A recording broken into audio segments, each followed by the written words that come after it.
नमस्कार दोस्तों, स्वागत है आपका हमारे चैनल पर। आज हम सबसे महत्वपूर्ण और रुचिकर विषय पर चर्चा करेंगे, भारत में जल विद्युत की वर्तमान स्थिति और उसकी संभावनाएं। जल विद्युत, जिसे हाइड्रो पावर भी कहा जाता है, हमारे देश की ऊर्जा जरूरतों को पूरा करने में महत्वपूर्ण भूमिका निभा रहा है। तो चलिए हम जानते हैं जल विद्युत के बारे में। सबसे पहले जल विद्युत क्या है? जल विद्युत जल की प्रवाह शक्ति का उपयोग करके बिजली उत्पन्न करने की प्रक्रिया है। यह एक स्वच्छ, हरित और नवीकरणीय ऊर्जा स्रोत है।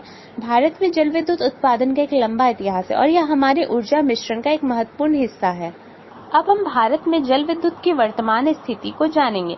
वर्तमान समय में भारत में जल विद्युत उत्पादन की क्षमता लगभग 50,000 मेगावाट है, जो कुल स्थापित बिजली उत्पादन क्षमता का लगभग 12%। अर्थात अगर अभी जल विद्युत से बिजली उत्पादन क्षमता के बारे में बात की जाए तो लगभग 50,000 मेगावाट तक ही बिजली जल विद्युत के द्वारा हमारे भारत में उत्पन्न की जाती है, जो कि कुल विद्युत उत्पादन का 12% है। इन सभी बिजली उत्पादन करने में कुछ प्रमुख जल विद्युत परियोजनाओं का महत्वपूर्ण योगदान होता है, जैसे भाखड़ा नांगल बांध, टिहरी बांध, नाथपा झाकड़ी परियोजना आदि। यह सभी परियोजनाएं न केवल बिजली उत्पादन में महत्वपूर्ण भूमिका निभाती है, बल्कि सिंचाई एवं बाढ़ नियंत्रण आदि जैसे महत्वपूर्ण कार्यों में भी सहायक साबित होती है। अब हम जल विद्युत के लाभ के बारे में जानेंगे। जल विद्युत से भी कई तरह के लाभ देखने को मिलते हैं, जैसे पहला लाभ, पर्यावरणीय लाभ। जल विद्युत उत्पादन से ग्रीन हाउस गैसों का उत्सर्जन नहीं होता है, जिससे यह पर्यावरण के लिए अनुकूल होती है। दूसरा, नवीकरणीय स्रोत। यह एक नवीकरणीय ऊर्जा स्रोत है जिसका उपयोग अनंत समय तक किया जा सकता है, जो कभी नष्ट नहीं होती है। तीसरा, स्थिरता और विश्वसनीयता। जल विद्युत संयंत्र लंबे समय तक चलने वाला है और यह विश्वसनीय भी होता है। इसके बाद अब हम जल विद्युत से होने वाली चुनौतियों के बारे में बात करेंगे।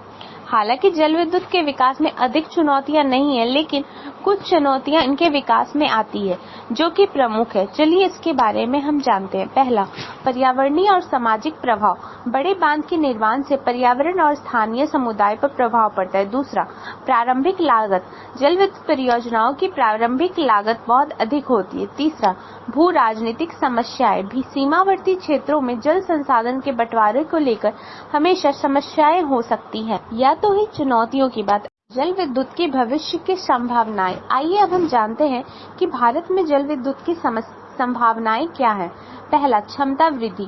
भारत के पास अभी भी विशाल अपार जल विद्युत क्षमता है, जिसका अभी तक उपयोग नहीं हुआ है। दूसरा, छोटे जल विद्युत परियोजनाएं। छोटे और माइक्रो हाइड्रो परियोजनाओं का विकास ग्रामीण क्षेत्रों में ऊर्जा आपूर्ति में मदद कर सकता है। तीसरा, तकनीकी सुधार। नई तकनीकों और नवाचारों से जल विद्युत उत्पादन को और अधिक कुशल और पर्यावरणीय रूप से स्थिर बनाया जा सकता है। तो दोस्तों, यह था हमारा वीडियो, भारत में जल विद्युत की वर्तमान स्थिति और संभावनाएं। हमें उम्मीद है कि आपको यह जानकारी पूर्ण और उपयोगी लगा होगा। अगर आपको यह वीडियो पसंद आया हो तो कृपया लाइक करें, शेयर करें और हमारे चैनल को सब्सक्राइब करें, ताकि आप हमारे अगले वीडियो की जानकारी पा सकें। धन्यवाद। फिर मिलेंगे एक नए विषय के साथ।